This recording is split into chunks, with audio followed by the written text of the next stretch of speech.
Hey everybody, Hi, I'm John Bailey from Two Dads with Baggage, I'm Patty Wary. and we are here to do our third episode of. Dinner's gonna be a little late tonight. Yep, we're still having fun. We're still here. We showed up another week. We hope you did too. So today we're making. Patty, why don't you tell us what we're making? Well, we are making shrimp salad with green goddess dressing. Yum, yum, yum. That sounds light and kind of summery and all that good stuff. Clean and light. Patty, isn't there a story behind green goddess dressing? There is. There's a great story. So this has a personal story, and the origin story of green goddess dressing goes back to 1923 at the Palace Hotel in San Francisco. So which we've been to. Love that hotel. Yes. I was going to say, though, John and I are both Bay Area. I was actually born in San Francisco. So the head chef at the restaurant at the Palace Hotel created green goddess dressing in honor of an actor. I believe his name was William Archer, and he was starting in a hit play called The Green Goddess. So just quick sidebar. Wait. Are you looking at your notes? Maybe. I love the idea that the chef, he's like, I'm going to honor this actor. What should I do? I'm going to make a salad dressing for him. So I know, right? So it was originally served over a half of an artichoke, a canned artichoke. And that's how they served it. But the real origin story of green goddess dressing actually goes back to the 1600s. I did some fun research, to Louis the 13th, and it was served with eel. Ew. So I know. No. I know. Is this like the anchovies? Yeah, I didn't include anchovies either.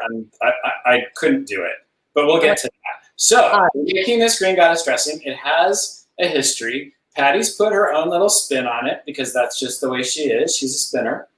And so we have a green, but we're making this, the ingredients really quick with you, and then we'll start making it. It really comes together pretty quickly. But for the salad, we need 1 head of butter lettuce. And Patty and I both bought the kind of lettuce that you get at the store that's living.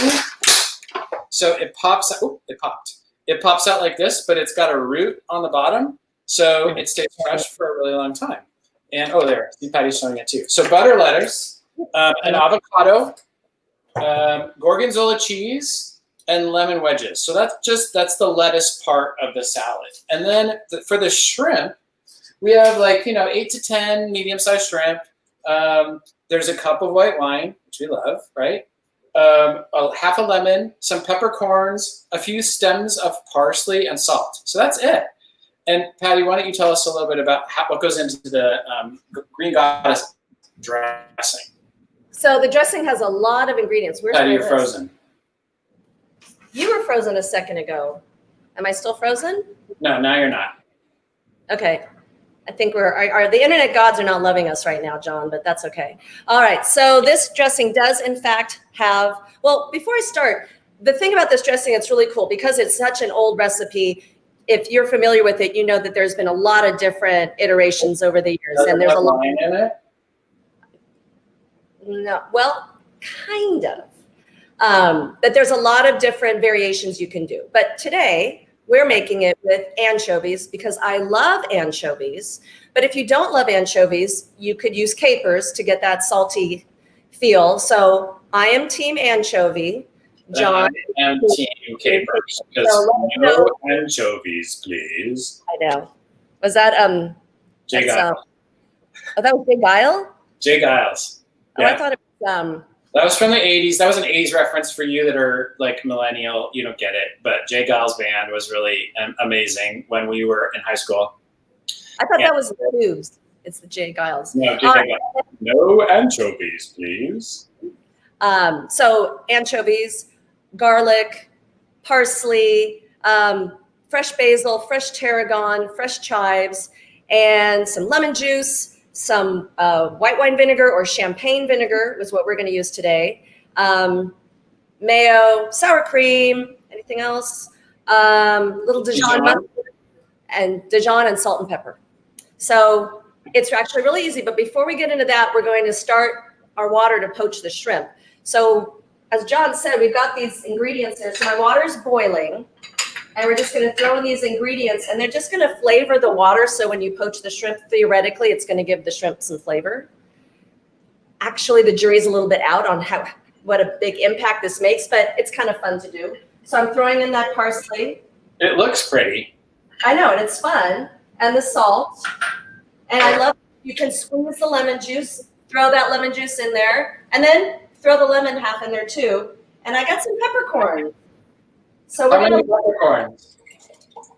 We're going to let that do its thing for about 10 minutes. Should I set a timer? Nah, close enough. I'll let you know. Thank you. So then we'll add the wine in? No, I forgot the wine. What the heck? That's the most important ingredient. So here's some wine for the water. And here's some wine for me. Yeah, cheers. Cheers. Clink. Cheers to you folks at home. So we're going to make the dressing next, but I got a little story about the Palace Hotel to share with you while we get going with that. I'm going to move some things out of the way because I'm in this kind of funny little corner here. So my mother was also born and raised in San Francisco, and she used to tell me a story about when she was young. And I do not think she was 21 when this occurred. She was taken on a date to the Palace Hotel, and she was wearing a pink dress. And her date ordered her a cocktail that was very popular at the time called the Pink Lady. And when he ordered it, he told the server or the waiter, I would order a pink lady for the lady in the pink dress. So that's a little family story. And did they get married? No, that was not Guy. That was not your dad? That was not my dad. So I was like, I know that recipe for the pink lady. And here it is in my mother's book that's called Cocktail Guide and Ladies' Companion.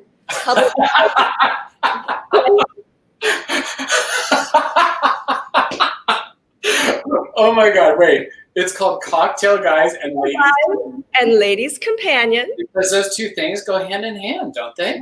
It's fabulous. A cocktail is a lady's companion. It is. And here's my mother's from the Poodle Dog restaurant, Patty Finn. This was published in 1941. And if you want to know what's in a pink lady, it's gin, apple brandy, fresh lemon juice, a little bit of grenadine and egg white, and then you shake it and serve it up. So I wanted to make one of those today. I actually asked Scott to make me one when he came home for lunch, but he said no. So. Adrian says hi. Hi, Adrian. Glad you're here. I can't get the comments to show. Or maybe I am on that. Okay, so lots of ingredients. As John said, wow, there's a lot of ingredients. There's a lot of prep to this dressing when we were getting ready. Yes. So it takes a while to get everything assembled and pull out all your herbs and stuff. But now it's the easy part. So then one thing to remember is that since you are blending in a Cuisinart or a blender, you don't have to chop everything super fine.